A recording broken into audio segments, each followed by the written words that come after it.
Assalamualaikum warahmatullahi wabarakatuh. Setiap hati yang gelisah sedang mencari arah. Setiap langkah yang lelah sedang menanti cahaya. Dan setiap kita sedang butuh satu hal paling berharga, yaitu hidayah dari Allah. Selamat datang di ruang teduh untuk jiwa, yaitu Hikmah Al-Quran. Tempat di mana kita merenung, belajar, dan menemukan tanda-tanda cinta Allah dalam kehidupan. Di sini kita tidak menghakimi, tapi saling mengingatkan. Kita tidak merasa paling benar, tapi bersama-sama mencari jalan menuju kebenaran. Pada video kali ini, kami akan membahas bagaimana menjalani hidup yang penuh ujian dengan sabar. Karena jika selalu sabar, maka Allah akan bersama kita. Saudaraku, pernah gak kamu berpikir dan merasa kenapa hidupku penuh cobaan? Kenapa masalah datang silih berganti? Apa aku salah dalam menjalani hidup ini? Saudaraku, ujian yang datang bukan karena Allah benci pada kita, tapi justru karena Allah sayang dan peduli pada kita. Ketahuilah, ketika orang beriman ditimpa musibah, ditinggalkan orang tercinta, kehilangan harta, diuji dalam pekerjaan atau rumah tangga, mereka pasti menganggap itu bukan tanda akhir dari segalanya. Ketika ujian bertubi-tubi melanda hidup, pertanyaannya bukan kenapa aku diuji begini, tapi bagaimana aku bisa bersabar dan tetap percaya bahwa Allah sedang bersamaku. Saudaraku, saat kamu terpuruk, bersedih, bahkan kecewa saat hadapi berbagai kesulitan hidup, kemudian kamu bangkit menghadapinya dengan sabar dan salat, maka saat itulah kamu sebenarnya sedang bersama Allah. Karena Allah berfirman, "Wahai orang-orang yang beriman, mohonlah pertolongan kepada Allah dengan sabar dan salat. Sungguh Allah beserta orang-orang yang sabar." Quran Surah Al-Baqarah, ayat 153. Saudaraku, dikisahkan ada seorang laki-laki bernama Singgih. Dia seorang buruh harian yang bekerja siang malam demi anak dan istrinya. Suatu hari, pabrik tempatnya bekerja mengalami kebangkrutan dan banyak PHK massal. Besoknya tiba-tiba anaknya jatuh sakit dan butuh biaya besar. Di waktu lusa, kontrakannya mendadak digusur oleh pemerintah. Semua masalah datang bertubi-tubi tanpa jeda panjang. Hidup Singgih seakan remuk dan beresiko sulit untuk bangkit lagi. Di malam yang dingin dan sunyi, Singgih menatap langit dan hanya berkata, "Ya Allah, aku lelah tapi aku tahu Engkau tidak akan meninggalkanku." Dia pun melalui hari-harinya penuh dengan tangis. Namun ia tetap mendirikan salat el-waktu. Dalam keadaan yang penuh dengan keterbatasan dan kekurangan, mulutnya tetap menyebut hasbunallah wa ni'mal wakil. Dan perlahan bantuan pun datang dari berbagai arah. Mulai dari orang tak dikenal, dari tetangga, dari teman lama, dan dari arah yang tak pernah ia sangka. Kamu mungkin tidak menyangka dan berpikir kenapa hidupnya cepat berubah dan semakin sering mendapat bantuan orang-orang di sekitarnya. Perlu kamu tahu dan yakini bahwa satu hal yang membuat Singgih bertahan adalah rasa sabar. Dan kini Singgih hidup bahagia menjadi orang kaya raya yang dermawan. Ingatlah, sabar tidak menghapus luka di hati dengan cepat, tapi sabar menguatkan hati untuk tetap melangkah tanpa putus asa. Bilal bin Rabah, sahabat Nabi Muhammad, pernah disiksa karena keimanannya. Tubuhnya diseret di padang pasir, batu besar diletakkan di atas dadanya. Namun, mulutnya tak henti mengucap ahad-ahad yang artinya Allah yang Maha Esa. Sebenarnya apa yang membuat Bilal kuat? Dia tidak membalas, tidak lari, tidak membenci. Dia hanya bersabar karena tahu bahwa Allah selalu bersamanya. Dan lihat apa yang terjadi berawal dari seseorang budak yang hina yang pada akhirnya ia menjadi orang yang mulia. Yakni menjadi orang pertama yang mengumandangkan azan di atas Ka'bah. Kesabaran Bilal bukan karena ia lemah, tapi karena ia tahu kekuatan sejati itu adalah bertahan di jalan Allah. Saudaraku, pernahkah kamu merasa kehilangan segalanya dalam hidup? Kesehatanmu menurun, rezekimu seret, orang-orang yang dulu dekat mulai menjauh. Kamu bertanya dalam hati, "Ya Allah, mengapa semuanya terasa begitu berat?" Kalau kamu pernah di posisi itu, maka dengarkanlah kisah ini. Berikut ada kisah Nabi Ayub Al-Ayam yang membuat kita merenung dan meningkatkan keimanan kita. Nabi Ayub Al-Ayam adalah contoh nyata orang yang diuji dengan berat. Seluruh hartanya hilang, anak-anaknya wafat, tubuhnya pun terkena penyakit menjujikan hingga orang-orang menjauh darinya. Tapi mulutnya tak pernah berhenti berzikir. Dia tidak pernah menyalahkan takdir, bahkan sering berkata pujian-pujian kepada Allah. Dan kini perkataannya tertulis dalam Al-Quran. Dia pernah berkata, "Ya Tuhanku, sesungguhnya aku telah ditimpa penyakit dan Engkau adalah Tuhan yang Maha Penyayang." Lalu apa balasannya? Allah sembuhkan dia, Allah kembalikan keluarganya dan Allah limpahkan rahmat kepadanya. Sabar Nabi Ayub mengajarkan kita bahwa jangan menilai cinta Allah dari ringan atau beratnya ujian, tapi dari sejauh apa kita tetap yakin kepada Allah. Saudaraku, kita mungkin tidak diuji seperti Nabi Ayub, tapi kita sering gagal bersabar hanya karena perkara kecil.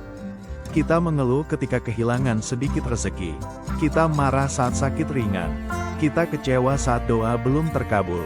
Padahal Allah sedang melihat, apakah kita sabar seperti Nabi Ayub, atau hanya ingin nikmatnya tanpa rizalnya. Ketika kamu mendapat ujian bertubi-tubi, Allah mungkin sedang mengambil sebagian dari hidupmu, tapi bukan untuk menyiksamu, tapi untuk mendekatkanmu agar kamu tidak bergantung pada dunia, tapi hanya kepadanya. Ketika semua pergi, saat tidak ada lagi yang bisa dipegang, itulah saatnya kamu sadar bahwa Allah tak pernah meninggalkan.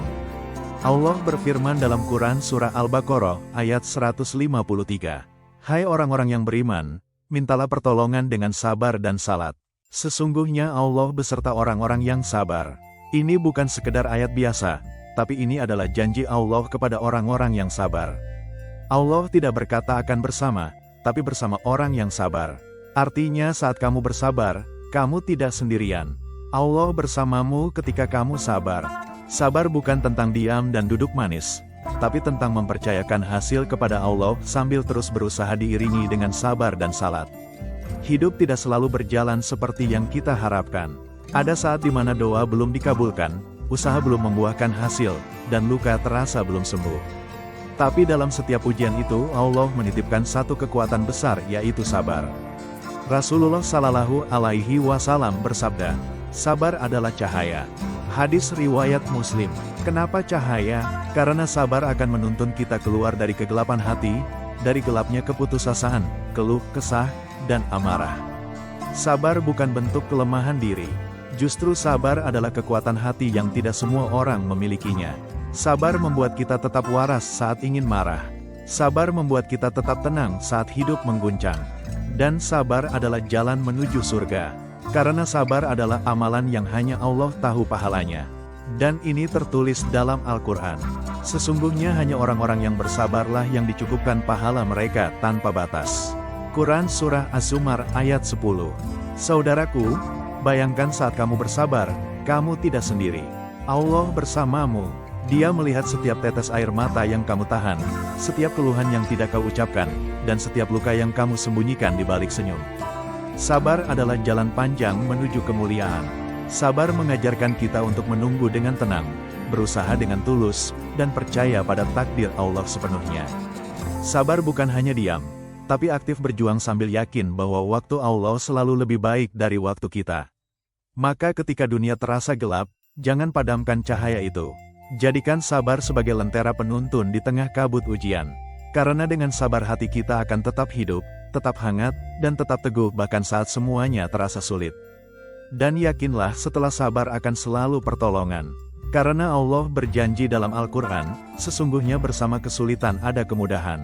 Quran Surah Al-Insyirah ayat 6. Sabar itu bukan untuk orang lemah, tapi untuk orang yang percaya. Rasulullah Shallallahu Alaihi Wasallam bersabda, barang siapa yang berusaha untuk bersabar, maka Allah akan menjadikannya orang yang sabar. Hadis riwayat Bukhari dan Muslim. Ini menunjukkan bahwa sabar itu bisa dilatih. Bukan berarti kita harus sempurna hari ini, tapi mesti terus berjuang setiap hari dalam hidup. Dan setiap tetes air mata yang jatuh karena kita menahan emosi, kita menahan amarah, itu semua akan dibalas dengan balasan yang terbaik untuk kita. Saudaraku, sabar itu tidak kelihatan oleh manusia, tapi sangat berharga di sisi Allah. Saudaraku, hidup di dunia ini bukan tempat bersenang-senang, tapi tempat untuk berjuang. Kalau semua berjalan mudah, mungkin kita lupa untuk berdoa. Kalau semua terasa nyaman, mungkin kita merasa tak butuh Allah. Ujian bukan sebuah hukuman, tapi sapaan Allah, yakni aku ingin kau lebih dekat padaku. Sebuah ungkapan yang merujuk pada keinginan Allah SWT untuk menjalin hubungan yang lebih erat dengan HAM. Maka kalau kamu sedang diuji, jangan mengeluh, jangan menyerah, jangan berhenti berdoa. Ingatlah kalau Allah itu dekat dan Allah tidak akan pernah meninggalkanmu. Saudaraku, jangan bandingkan hidupmu dengan orang lain, tapi bandingkan kesabaranmu dengan hatimu yang dulu.